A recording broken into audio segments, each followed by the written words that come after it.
इनका मानना ये है कि शायद हमारी कुछ कमी रह गई हिंदू मुसलमान की नफरत करने में। कभी मदरसों को छेड़ देते हैं, कभी दरगाहों को छेड़ देते हैं, कभी किसी और चीज़ को छेड़ देते हैं।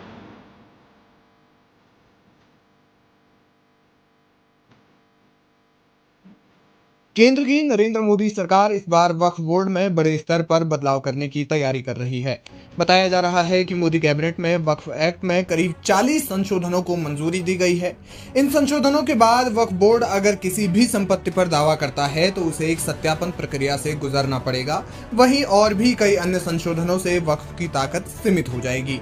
हालांकि इसकी तारीख तय नहीं की गई है, लेकिन माना जा रहा है कि इस विधेयक को सदन में अगले हफ्ते पेश किया जा सकता है।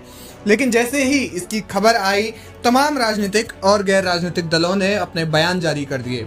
कुछ लोगों ने कहा कि इस संशोधन से मुस्लिमों की जमीन छीनने की तैयारी की जा रही है। इसे लेकर एक नैरेटिव सेट करने की कोशिश की जा रही है। इस मामले में मुस्लिम पर्सनल लॉ बोर्ड का भी बयान सामने आया है। बोर्ड ने कहा कि वक्फ में किसी भी प्रकार का बदलाव बर्दाश्त नहीं किया जाएगा। उन्होंने कहा कि वक्फ एक्ट 2013 में ऐसा कोई संशोधन नहीं होने देंगे जो वक्फ की प्रकृति और वक्फ की संपत्तियों की हैसियत को बदल दे, यानी कि वक्फ के अधिकारों को कम नहीं होने दिया जाएगा।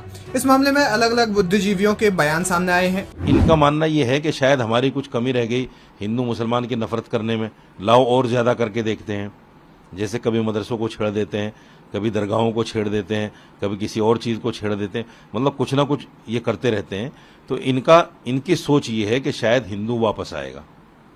हिंदू वापस आने वाला नहीं है। हिंदू इनकी राजनीति को समझ गया।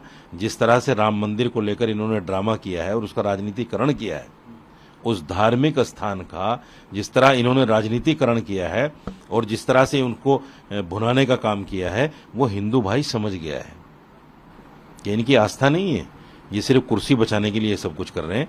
इसलिए हिंदू अब इनके जाल में फंसने वाला नहीं है। माना जा रहा है कि सरकार नए बदलावों के जरिए इसमें महिलाओं की भागीदारी को बढ़ाने पर जोर दे रही है। ऐसे में बोर्ड में महिलाओं का ओहदा भी बुलंद हो सकता है।